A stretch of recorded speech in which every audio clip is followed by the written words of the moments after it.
வார்த்தைகள் வாழ்வு தரும் ஆவியை கொடுக்கின்றன.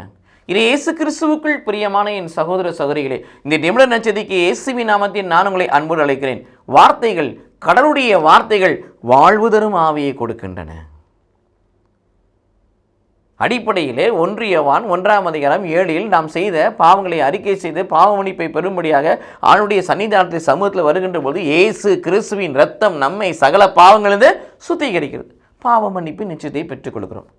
அடுத்தபடியாக பிரியமானே, பாவ மன்னிப்பு நிச்சயத்தை பெற்றுக்கொண்டு நாம் மீண்டும் பாவ வாழ்க்கை செல்லாதபடி திருப்பாடல் 1:1 வாசிப்பது போல தீயோரின் அறிவுரைப்படி நடவாமல், பாவிகளின் வழியில் செல்லாமல், பரியாளர் கூட்டத்தில் அமராமல், அல்லும் பகலும் திருச்சட்டத்தை இன்பகாரலாய் தியானிக்கிற மனிதனாய் மாறுகின்றது பேறு பெற்றவர்களாய் மாறுகிறோம். பரலோகத்தின் நிச்சயத்தை பெற்றுக்கொள்கிறோம். இந்த வார்த்தை நமக்கு வந்த பிறகு இந்த வார்த்தை தான் என்ன செய்யுதுன்னா, ரோமர் 10:17 வாசிக்கிறோம். அறிவிப்பதை கேட்பதால் தான் விசுவாசம் நம்பிக்கை வளர்கிறது என்பது தெளிவு. நாங்கள் அறிவிப்பதற்கோ கிறிஸ்துவின் வார்த்தையை ஊற்று. இந்த கிறிஸ்துவின் வார்த்தை உங்களுக்குள்ளும் எனக்குள்ளும் நம்பிக்கையை உருவாக்குகிறது. இந்த நம்பிக்கை தான், இந்த விசுவாசம் தான் பரிசுத்த ஆவியை பெற்றுக் கொடுக்கிறது. திருத்தூதர் பணி 19:1 வாசிக்கிறோம். நீங்கள் நம்பிக்கையை தழுவிய போது பரிசுத்த ஆவியை பெற்றுக்கொண்டீர்களா? நம்பிக்கை இல்லாமல் பரிசுத்த ஆவியை பெற்றுக்கொள்ள முடியாது.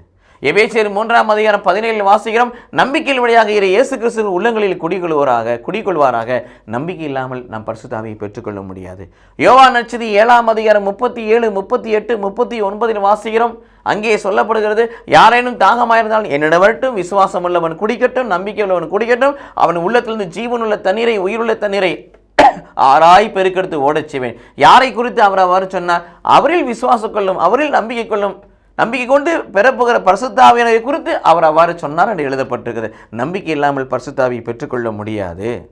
எல்லாவற்றுக்கும் மேலாக பிரியமானவர்களே, திருத்தூதர் பணி 10:44 10:44 திருத்தூதரில் பேதுரு எழுந்து நின்று இறைவனுடைய வார்த்தையை உறக்கச் சொல்லுகின்ற பொழுது அந்த அவருடைய சொன்ன வார்த்தையை, கடவுளுடைய வார்த்தையை விசுவாசத்தோடு நம்பிக்கையோடு கேட்ட யாவர் மீதும் பரிசுத்த ஆவி இறங்கினார். நம்பிக்கை இல்லாமல் பரிசுத்த ஆவியை பெற்றுக்கொள்ள முடியாது. ஆகவே நம்பிக்கையின் வழியாகத்தான் நமக்கு ஆவியானவர் கொடுக்கப்படுகிறார். இந்த நம்பிக்கையை உருவாக்கி கொடுப்பதோ வார்த்தை.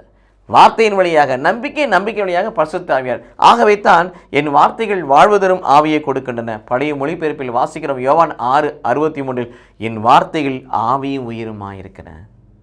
ஆவியும் உயிருமாயிருக்கிற. ஆவியும் உயிருமாயிருக்கிற அந்த வார்த்தைகளை சொந்தமாக்கிக் கொள்வோம். கடவுள் நம்மை ஆசீர்வதிப்பாராக. ஆமேன்.